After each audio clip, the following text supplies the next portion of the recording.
university and school. One of Mao's maxims was not only about peers. It was, if we want to investigate a question, we should begin by studying its history. And I shall follow this method. I think that we need history today against a certain kind of essentialization of the present. What I call essentialization of the present is a way of transforming everything existing today into eternal essences valuable for what existed before. We need history to supple our visions and become more imaginative. I must add that I do not consider history as a matter of objective facts. As I understand it, as I work with it, history deals with singularities and discontinuities. I am interested in processes, in what emerges and what ends.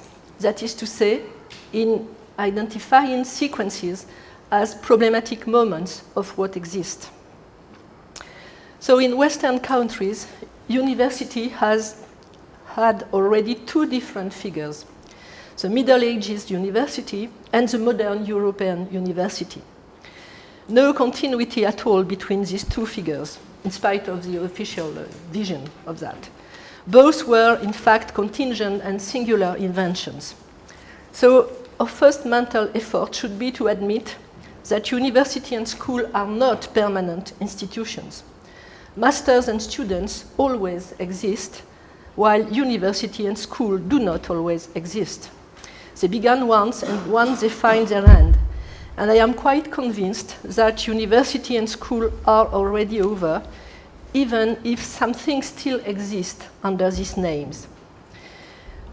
One reason why of my conviction is that we cannot separate university from secondary schools. And in France, for instance, secondary schools are just oppressive and destructive places for 3/4 of young girls and boys. Only in one sole year, this year, 900,000 young people had left school when they were obliged to go to school. This gives you an idea of the deepness of the problem. Of course, this does not mean that one cannot do anything at university or in school, when you are at university or in school. But we should be aware that the scale is a class or even a student experience, but you are not acting at the scale of the whole university as an institution.